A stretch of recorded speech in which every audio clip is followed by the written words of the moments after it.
All right. Hey, everybody. This is episode 64 of Eat, Drink, Write, and Urban Fantasy Whiteboard. We're going to talk about creating tension in your novel. We had talked about conflict, which is not the same thing, and we'll talk about the differences this week. But before we get to all that, how was your week?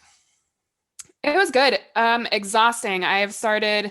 So I had that big talk. I think I've definitely mentioned it here because I was in that I mess. think I was so. I was emotionally wrecked. But so I had that talk and it went really, really well. And now I know like all of the steps that I need to do for my science.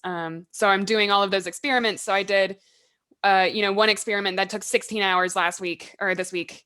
And now I need to redo that 16-hour experiment. So it's very busy. And I'm a little bit brain dead. So brain is Wow. very tired. Yeah, I haven't had time for any writing, unfortunately. I was on a good roll there for a while You and sure were. kind of fell off that track. So hopefully I'll get back onto that now that I'm doing experiments and my downtime can be relaxing by writing. So I'll probably try to get into that. I apologize ahead of time too. I can't talk today.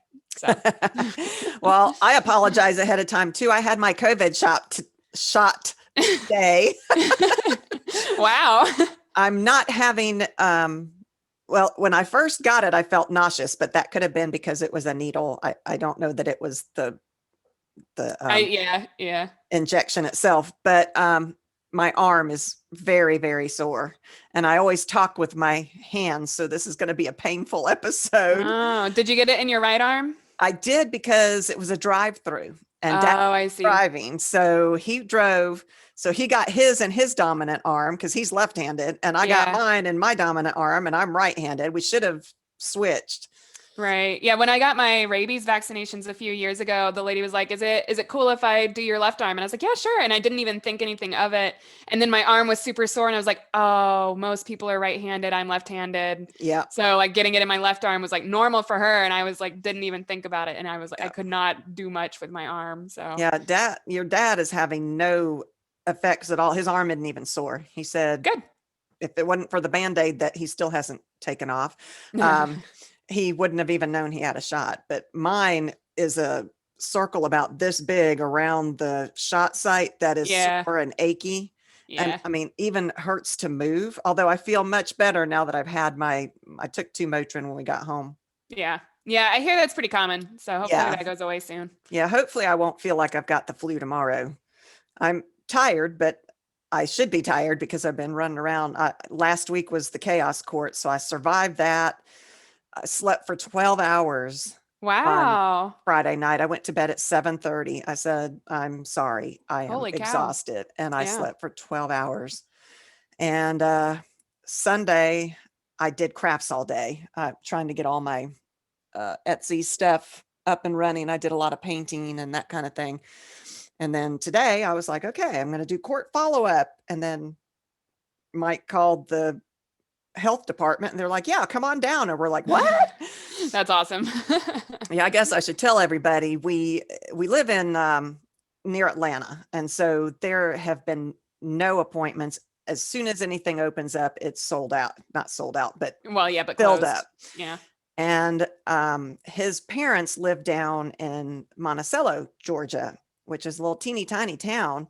And so he's like, we could make a day of it and go get our shot and visit them at the same time. And I was like, yeah, right. It's going to be full. And we called and they're like, yeah, come on down. And we're like, what crap? Nice. Now we got to get Very in the nice. car and go. But I am so glad we've had shot number 1. That's awesome. Yeah, I'm very pleased. That is so good. And we just got the email about Riley's school where we could either opt for virtual this fall or not. And we'll have to see what she says. Yeah. I think I she's don't going to go virtual. I mean, yeah, she seems very adamant about doing the virtual thing. Yeah. And I don't blame her after, Yeah. all the COVID stuff. So Yeah. And she always has really bad bronchitis every year. And she hasn't hmm been sick in a year. yeah. I mean, and when she gets sick, she's out for like a week. Yeah. Yeah, I've she is missed really school sick. and they always send us those truant letters and all that. And I'm like, it's your school that's making her sick. So she is loving not getting sick because of Yeah. Zoom. So I have a feeling she's going to choose virtual, but I don't know for sure. True. Yeah. But that was totally off point, guys. Sorry about that. I went on a tangent there. My brain is just going. Oh, what are you eating and Wait, drinking? wait. So I've noticed that a lot of the snacks that I like are very crunchy. Mhm. So I ate my snack beforehand, but it was oh no, um, Oh um, no. the garlic cheese spread, like the Alouette Oh brand, yeah. with crackers. We've got some of Um, that too, it's so good. but I can't eat crackers. Oh, well, but yeah, but you got like other things that you can use. Mhm. And then I'm drinking a lime vodka soda. So my Nice. speech will get even worse. I apologize. It's going to be a fun one, y'all. I am just having wine. I really wanted, when we went up to Helen the other weekend that I talked about, your dad got this coffee drink and it was called the Cowboy Jack. Mm. And it was coffee with cream and honey Jack Daniels. Oh, wow. And the honey Jack Daniels is not going to be keto, but it's not going to have enough, a tablespoon of it in a coffee is not going to take me off ketosis. So that's what I wanted, but we never got around to buying the honey Jack Daniels. So I am Yeah. drinking my regular wine, and we ordered Mexican food because Oh, Dad knew that by the time we got done doing this, I wasn't going to feel like cooking. yeah. No, that sounds great. So Sounds wonderful. So that was what we're eating and drinking. It hadn't been too much fun lately. It was a lot more fun when we were together. We can always do a lot more creative stuff when we're together. Yeah. Yeah, I miss being together. Hopefully, you'll get your shot soon too. I hope so. I have jokes. Oh, yes. Let's hear them. It's about tension Oh, because good. yeah, uh, the movie about killing dwarf vampires has no tension. The stakes are too low. That's pretty good. How do you create tension? I'll tell you tomorrow. Oh, wow. Rude. What do you call tension in the percussion section? What? Drama. Drama. I love it. Me too. I thought those were fun. Sometimes it's easy to find jokes, and sometimes it's not so easy. Yeah. So tell me about tension. All right. So to start us off, what is tension?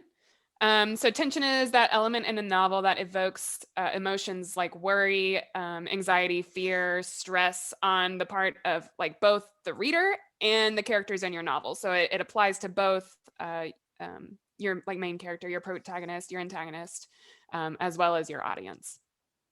There is going to be like a little bit of overlap with our conflict episode, like you mentioned before. Yeah. But tension and conflict are actually different elements of a story, despite the fact that they typically walk hand in hand. Mm-hmm. Tension simmers beneath the surface, while conflict is generally out in the open. So, like, it's tension realized. I love that. Yeah, Tension realized. That is the best definition. I think that I when I was doing research, that's better than anything I found. Also, yeah, tension is what leads to conflict. So they definitely are two different things, but they can be similar. right, Going to my geeky Latin self, the word tension itself comes from the Latin meaning to stretch, which if you think about tension, you stretch the wires, you pull a rubber band, that's tension with right. a rubber band. Tension is a state of uncertainty and the anxiety that it attracts. Oh, nice. Yeah, I like that definition too, but I think I like yours better. The tension, it's tension. Conflict is Conflict tension is tension realized. realized. I think Realized. that's very smart.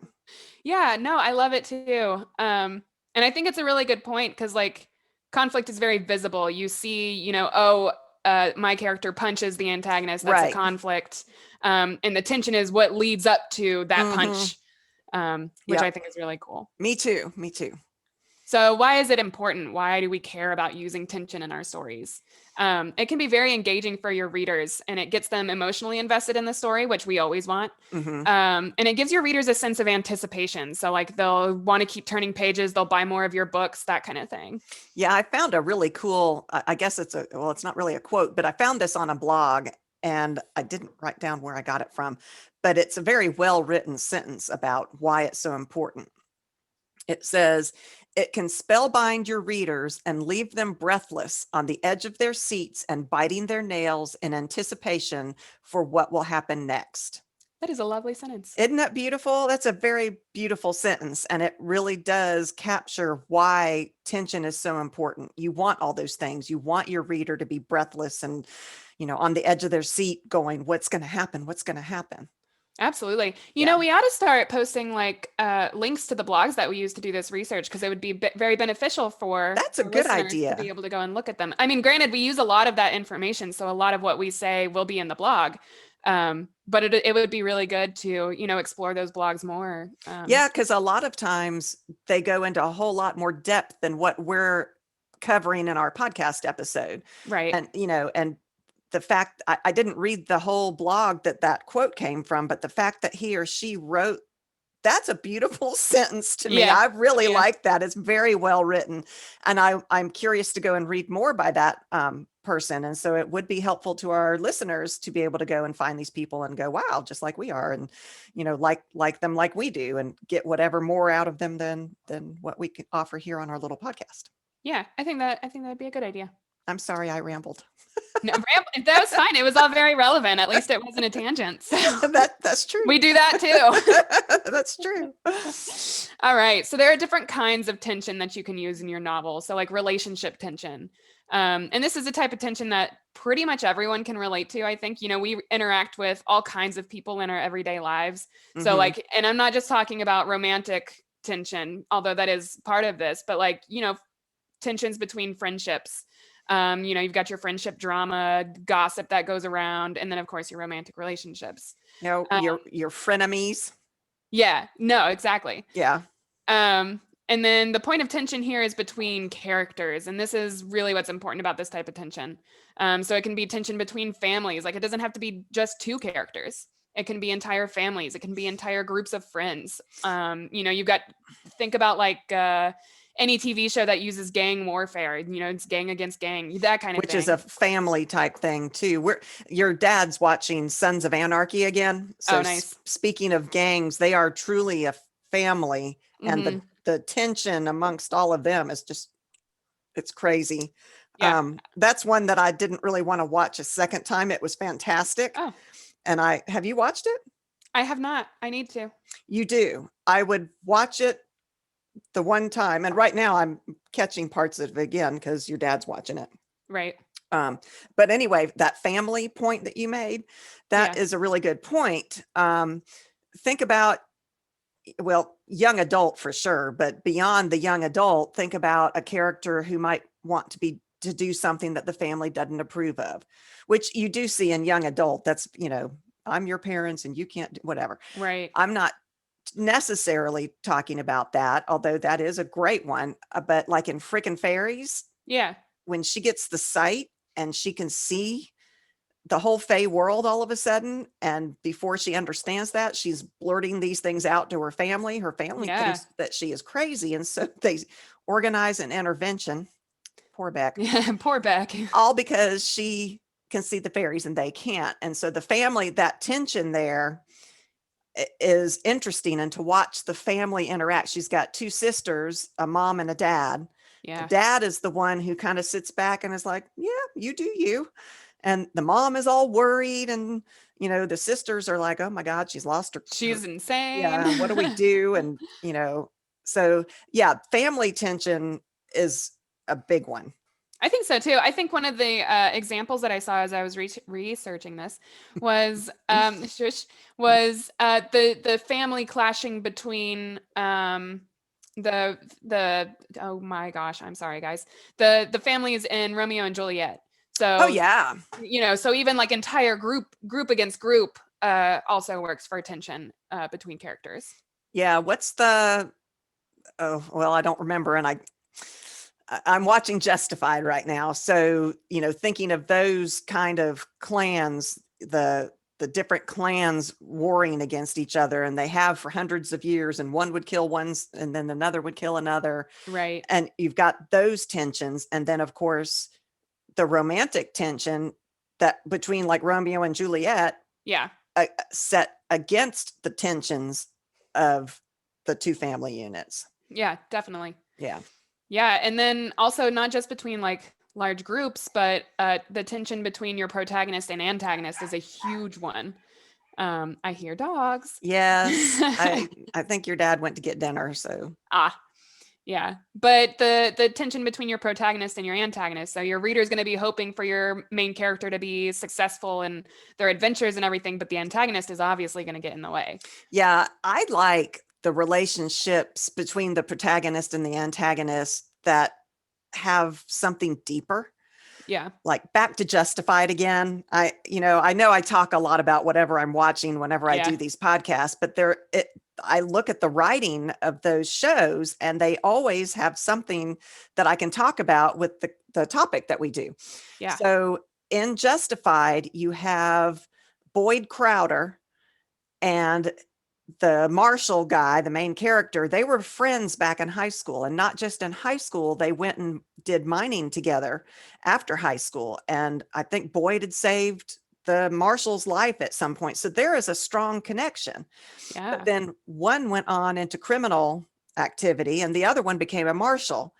So the tension between those two is amazing. Sometimes they're there for each other, backing each other up like the best friends they were back in high school. And Right. sometimes they're trying to kill each other, literally wanting the other one dead, or at least in jail, or whatever. So that protagonist antagonist tension is brilliantly done and I just love that. Yeah. yeah, yeah. And those are my No. favorite. Where that, because sometimes it's just Harry Potter and he who Uh, shall not be named. Voldemort. Voldemort. And there is no intertwining backstory with the two of them. Hmm. I mean, a little bit, but not Kind of, but not like yeah. they were best friends, and there isn't Right. that. And I really enjoy it when the main character and the antagonist are friends, Right. but they can't agree on what needs to happen. Yeah. No, I like that a lot. Yeah, yeah. So yeah, and that brings me to my next point, which is like really just think about this in terms of, you can use friends arguing, parents disciplining. So you mentioned the family Yeah, aspect, yeah. passive aggression, Ooh, silent treatments. yeah, those are Um, good one. Oh, silent yeah, treatments. That is definitely raises the tension. that's going to cause a huge amount of tension between your characters, and then your readers gonna be like, they're not talking to the main character, why not, or whatever. And that it gives you that step to get to that final conflict that finally blows. Right, Yeah. exactly. Yeah.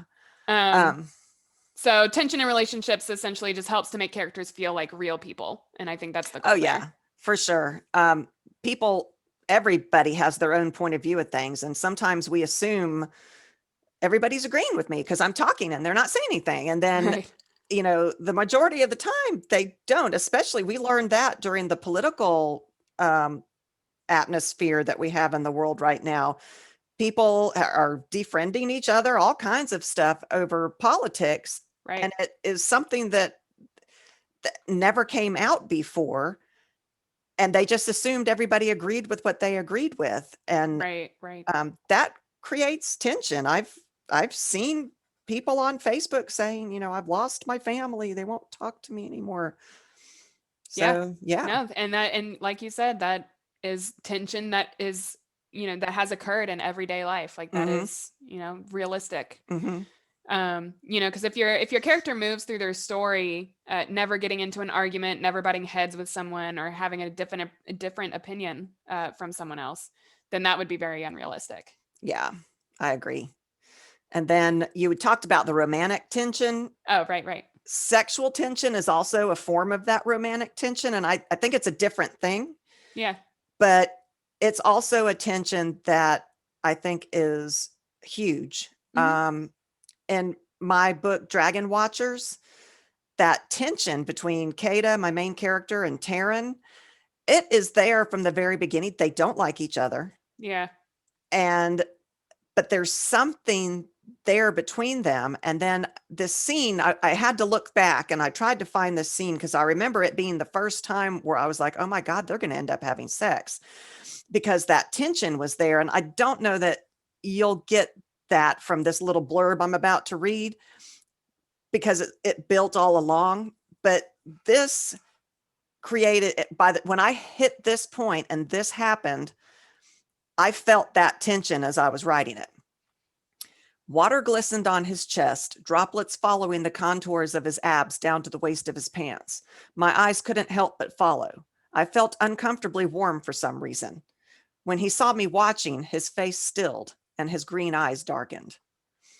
I mean, that is sexual tension. It's there. Absolutely. I mean, I feel like I was uncomfortably warm, it automatically is like, oh, I'm warm about this. I like him, but I'm uncomfortable about it. Mm-hmm. And his eyes darkening. So he's obviously feeling something too, but she isn't quite sure what he's feeling because they've been hostile in the past. Right. Dragon Watchers is full of sexual tension, and I didn't even mean for it to happen. It happened. And along the lines of sexual tension is flirting. Yeah. Flirting is a great way to raise tension. It could be, the romantic tension growing between the character and a love interest, or it could be a tension that creates anger when someone flirts with someone else's person. Right. Yeah. That leads to also, tension is what is raising the temperature, so to speak, of the whole situation. So flirting is also a good way to increase tension, whether you're meaning it romantically or manipulatively, or for spite, someone trying to make someone else pissed off. Yeah, no, that reminds me a lot of, you saying you didn't mean for it to happen reminds me a lot of Monroe in my Mac story. Mm-hmm. He was not supposed to be a love interest whatsoever, and he just decided he was going to be. So, Mm-hmm. And it definitely increased the tension for Mac as she's trying to figure her shit out throughout the entire novel. Mm-hmm. So, the next type of tension that I've got is like task-based tension. And the first time that I read this, I was like, what exactly does that mean? And that's really just tension that deals with seeking the accomplishment of a task. So, think about like, I'm in college right now. So I immediately thought of like trying to get homework done, or trying to get these experiments done and trying to do this talk and like that kind of thing. Or trying to track down, more relevant to urban fantasy, but trying to track down a crazy werewolf before it kills people is another task that could be, cause tension in your main character. So your main character needs to accomplish something, and there's tension that comes with that based on the stakes that are present for the story. So stakes are really important for this one. It's like, I have this goal that I need to achieve, and it's like, why? Why does that matter? Why is there tension there? It's because of, oh no, I lost my train of thought. We're both having that problem. I think I've done that twice already today. I was rolling. I was going so good. You were. But this can happen on a small scale. So the goal can be to answer a simple question, or it can be on the large scale, which is let's save the world. You've got to make it difficult to achieve their goals to increase the tension. That's what I was saying about stakes. And I fell off the thought train. But basically, you need to have those high stakes in order to create that tension. So you thought back to my joke about the stakes being too low, didn't you? Absolutely. That was it. Throw rocks at your main character. We talk about that all the time, to block them from achieving their goals. That will increase the tension in your novel. And this can be external. So the antagonist gets in the way, is a very obvious one. Or internal, which is like the emotional stress about completing the task due to time or exhaustion or whatever. The next type of tension I've got is surprise. So this type of tension includes like plot twists or events that are unknown to the main character as they unfold in the story. So here we have like the, two different kinds of surprises. The reader can be surprised by a plot twist, or the protagonists themselves can be surprised by the plot twist. Or both. Or both. And I think, if the protagonist is surprised, and say you're writing in third person, the reader does not necessarily have to be surprised. And as long as the reader knows that something's about to happen and the main character doesn't, that still creates tension. Definitely. Right. Because we're like, oh no, don't step in that trap. Yep. And then we they know step in the trap is there. Don't do it. Don't do it. Right. Horror movies do that a lot. Yeah, exactly. Because they'll Yeah. show us exactly what's coming. There's a ghost down the hallway, and the person's drinking a glass of water and doesn't see it or whatever. And that totally is reader-based tension. Yes. Because the main character doesn't know it yet. So they're not Right. tense about it at all. They're hopping down down the hallway. They have no idea that. Exactly. And we're like, wait. And that's exactly the kind of tension that we want out of this surprise aspect. Yeah. Or the plot twist, which we can get with both the reader and the protagonist. These don't have to be like insanely significant. Like it doesn't have to be like, oh my God, this changes the entire story. Right. Type of thing. But they do help to show that things do just happen. And things just happen in everyday life. So I think that's really important to show that the same can be done in your novels, because you want it to be not necessarily predictable. Right. Which brings me to my next point, which is we can't often predict certain events. So, make it in the same way in your stories. Give a sense of what's going to happen next, and that'll add the tension that'll keep your readers turning pages. Yeah, I like it when we, the readers, know something like we were just talking about that the main character doesn't. This raises the reader's tension level. And I do think that that's a mechanism used a lot in horror novels, which urban fantasy does have aspects of horror in it, especially when we have monsters. Like, makes me think of Patricia Briggs' Fae. Yeah. Some of those Fae are monsters. Absolutely. And there is the horror element to that.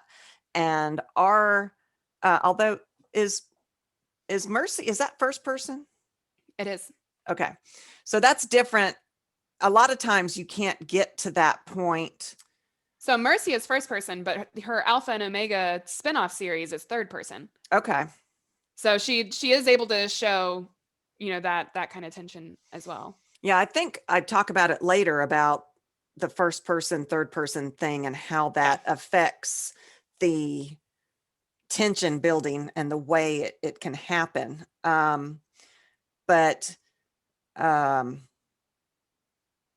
It also, when the main character is acting with incorrect knowledge, that's another thing that we, the reader, know.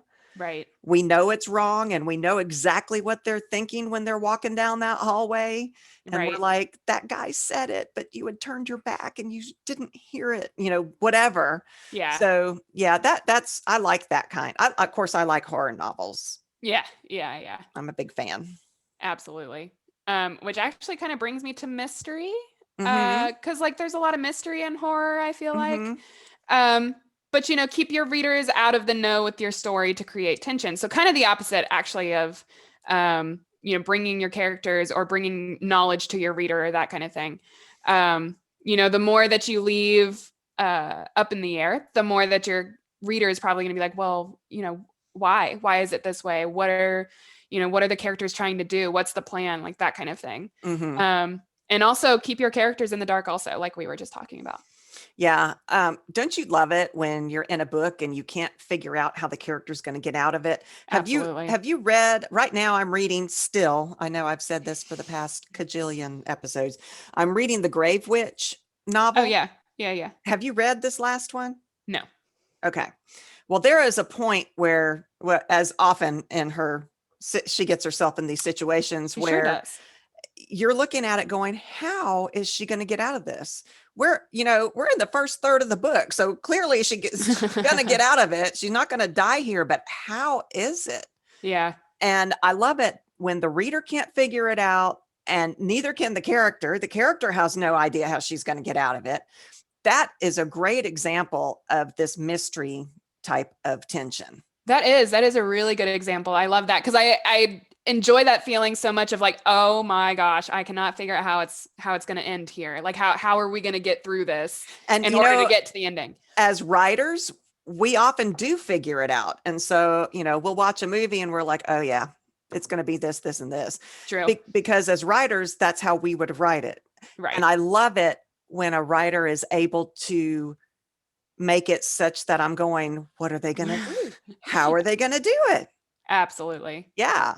Yeah, let curiosity drive that tension in your novel. Make people wonder, how the hell are they going to get out of this? Make everyone ask questions. Make them wonder at what could possibly be happening in the events of the story. It is definitely going to draw your reader in and make them want to keep turning the page to figure out exactly how things are going to unravel. There's mystery in our everyday lives. So just like every other type of tension point that I've made, we always have those curiosities. You know, I ask questions every day. I mean, I'm a scientist. So like mystery is a huge part of our everyday lives. And that could make our novels more realistic. An emotional mystery that could tie in with the tension of relationships is, you could use, why did they say that to me? So like you can bring relationships into this type of tension. So if you're having a fight with a significant other, or your main character is, and they say something, it's like, oh, why did they say that to me? Why did they treat me that way? That's another type of tension that you can bring in as a mystery. That's To true, reader ask questions, because make your protagonist ask questions. the character as well as the reader might not know something like that. Justified is another good example of that. And because I'll talk out loud, your poor father. Yeah. He's got writers in the family, and I'll talk it out as it's happening. I'm like, why would she do that? And so I don't know as the reader, and the main character doesn't know as the main character. And then I immediately start going, well, I wonder if this happened or this happened. And your dad is like, stop. Because usually one of those things is going to have happened, and I've ruined the surprise. Yeah. That is very true. You've done that ever since I was like a itty bitty. You've done it forever. I'm sorry. I'm a horrible spouse and a horrible mom. Whatever. It's probably why I'm a writer now. Let's be real. It may be. But yeah, there are also bigger mysteries like, who killed this person, or how did this building burn down? There's no limit to what level you can use mystery as a form of tension in your novel. It's also with the mystery, who killed this man, comes the question, are they going to do it again? Right. And why? That's tension. Yeah. Right. We don't know why this person was killed. So how do we know they're not going to do it again? We don't know. Right. And could I be next? And, whatever. Right. So there are different levels of tension also. So tension within the protagonist, we talked about this already a little bit, so I'm not going to do a whole spiel on it, but adding conflict to the main characters' lives will also bring tension with it. So always make people or other characters, kind of go against your main character, throw rocks at them, that kind of stuff. You want us to invest in the character that you've written. And to do that, we need tension. Yeah. Put tension in every scene. So answer the questions like, what's at stake for the characters in this scene? What could go wrong? And what could go right? And I think it's important to have all of the answers to those questions as you're trying to build tension, because if, what could go right, you're like, okay, if it goes right, then this will happen. But what if I take that away? And you can increase tension that way. Yeah, the what if game comes into play pretty much on every topic that we talk about. Yeah. Yeah. Create a sense of anticipation, which we talked about earlier, with every scene. So not only should every scene move the story forward, but it should also increase the tension in the story within the protagonist in some way.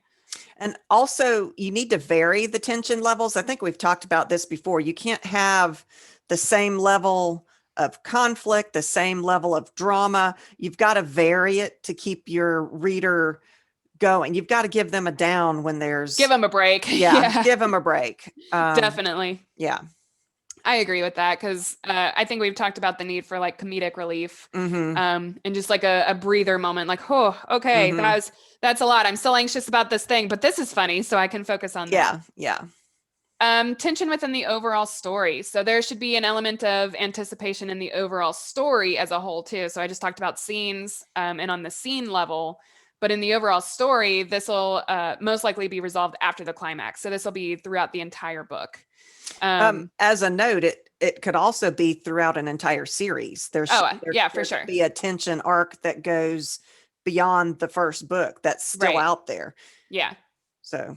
Yeah, I agree. That's a really good point, because like thinking about my Aura series, like the entire series is going to have this big arc of conflict that will cause a lot of tension throughout the entire story. Well, I mean, Harry Potter, as an example, the conflict with Voldemort goes all the way through the entire series, even though there's tension in the first book and there's tension in the second book, and those things are resolved there. That tension continues throughout the entire series. Definitely. And think about like partial tension arcs as well. So like in Mercy Thompson, their pack ends up being broken off from the Maroc. The Maroc doesn't look after them anymore. And they're their own standing pack within North America, which means they get all kinds of things coming after them. And that's now creating a lot of tension in these later books, because new creatures and things are seeking out their territory because it's now neutral ground. Yeah.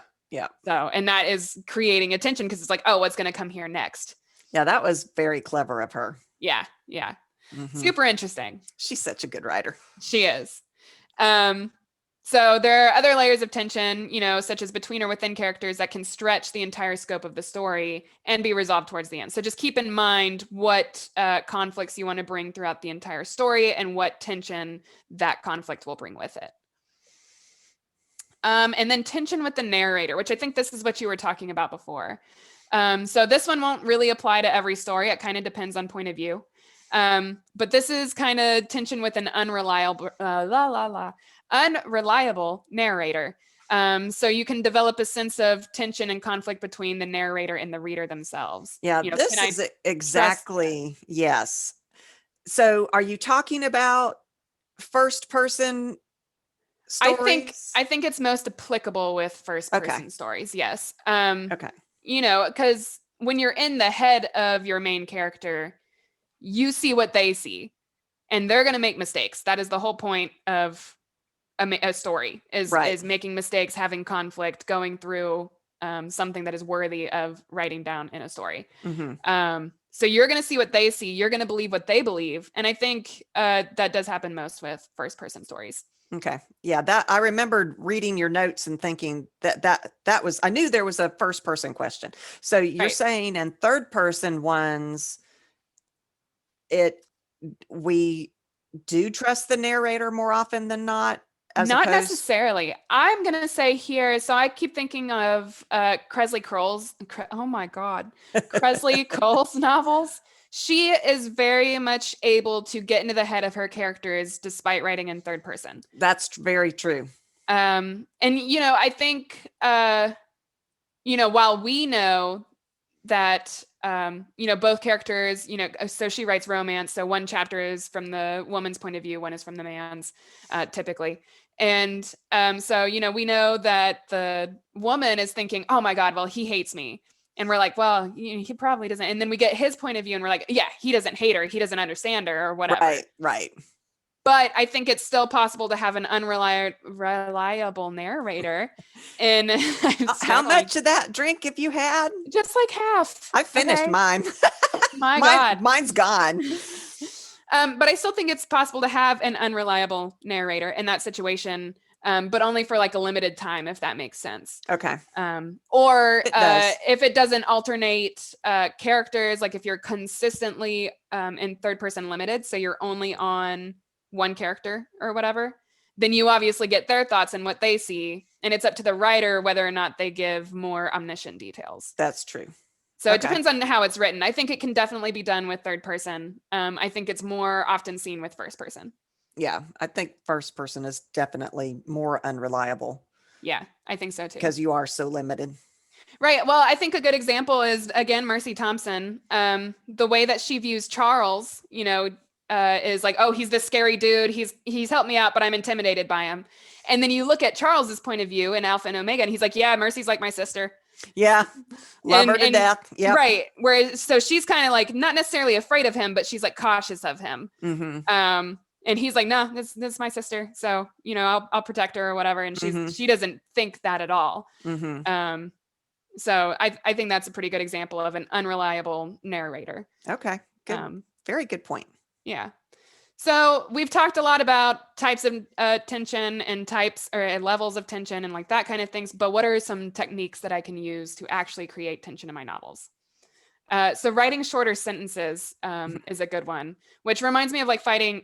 Oh my goodness. I am struggling so hard. It reminds me of writing fight scenes. So shorter sentences are going to make the pace move more quickly and adds a sense of urgency. And It that does. urgency will lead to the tension. Yeah. Use shorter words. So same reasoning as above. Shorter words can help move the pace along more quickly.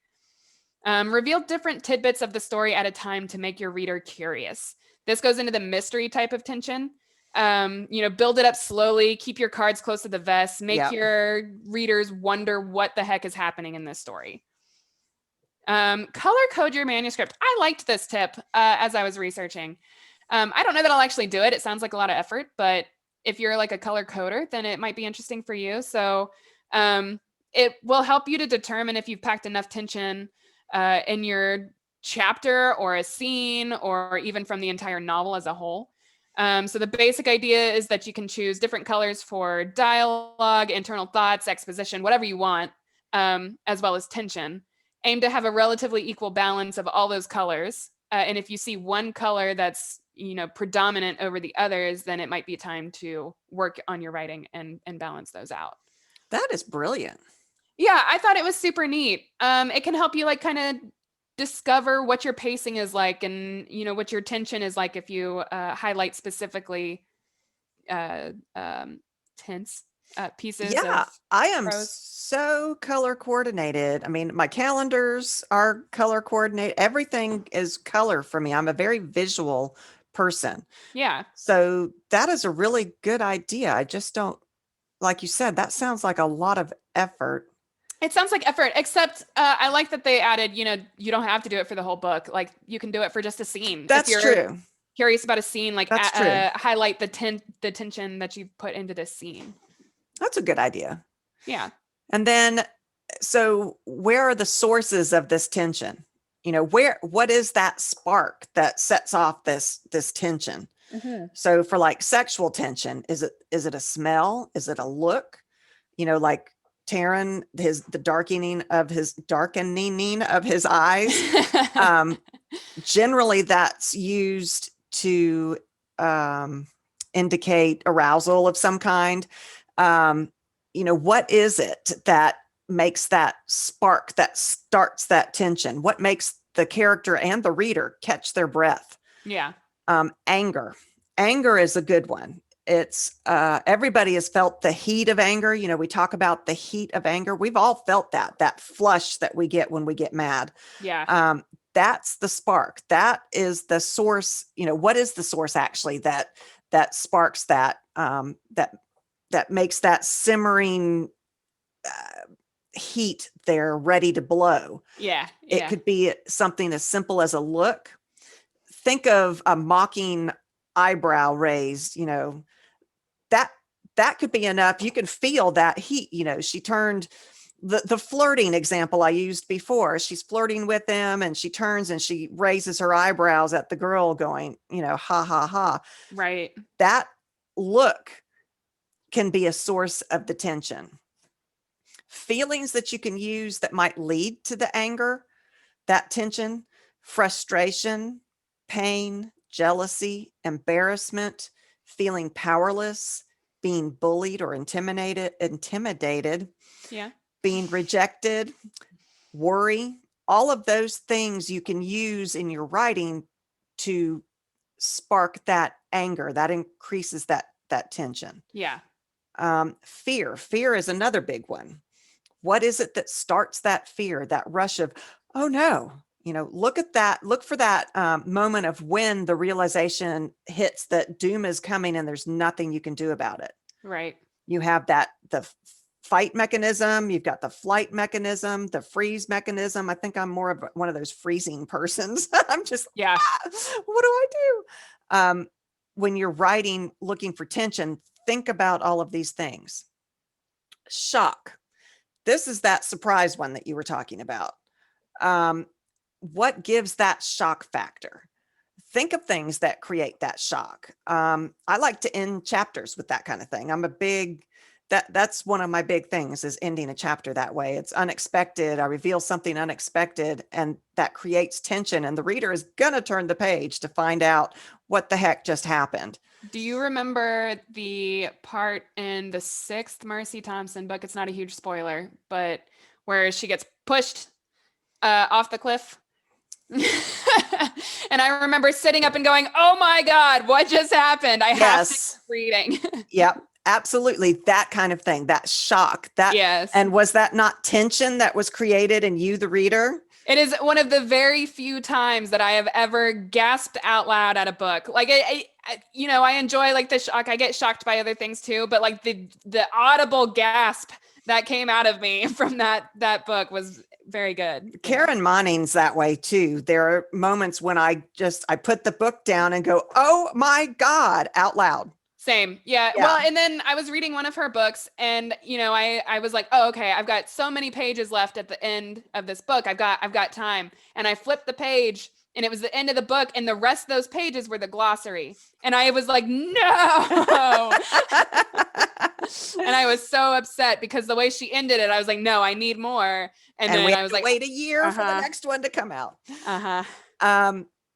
Back to shock.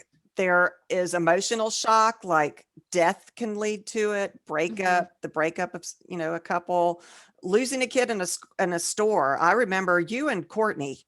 Oh my God. We would go not grocery shopping. We'd go clothes shopping, and I'd look around and I couldn't find you, and the sheer panic that comes, and you all would be hiding underneath the clothes and the dresses, and just thought that was the funniest thing ever. It was. Oh my Lord.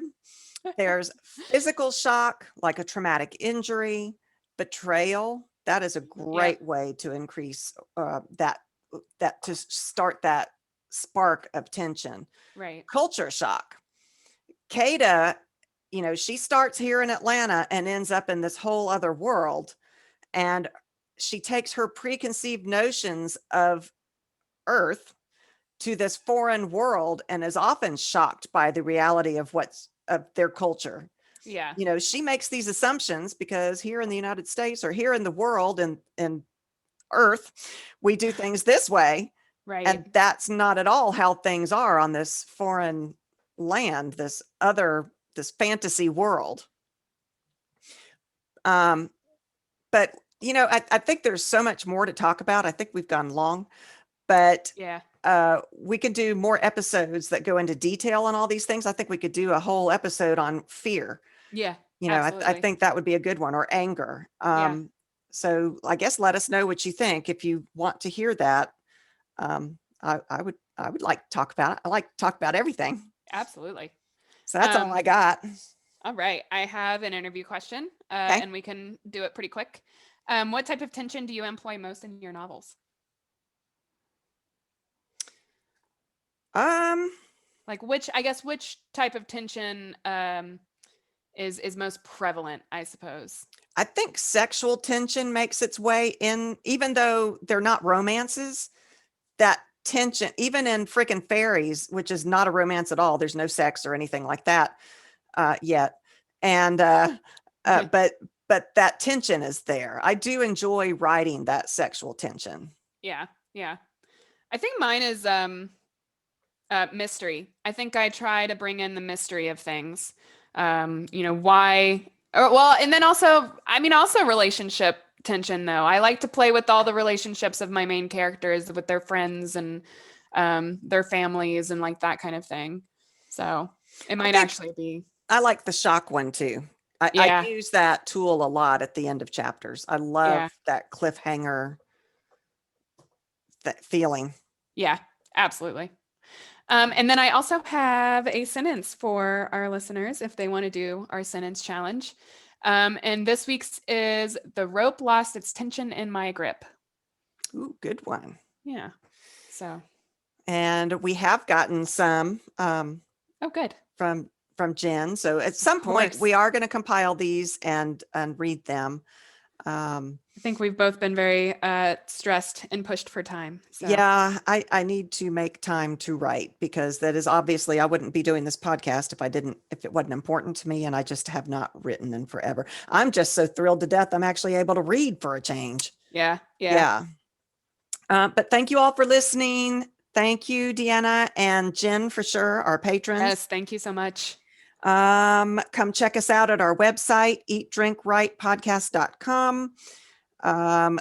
You could watch us on YouTube, which I have all of these things posted, our website and all that there. You can email us from there, which some people have. Thank you all so much for the emails.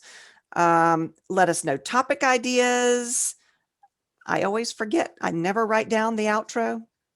Come visit us at our website. Did you say that? Yes. Okay. All of our social media is there. You probably already said that as well. I don't know if I did or not. Well, our Patreon, patreon.com/EDW, if you would like to support us, which right now I feel like we're bumbling about a little bit. You might we're just a bit of a train wreck at the end of this episode, but that's fine. Thank you guys so much for listening. We appreciate it. Love y'all. Bye.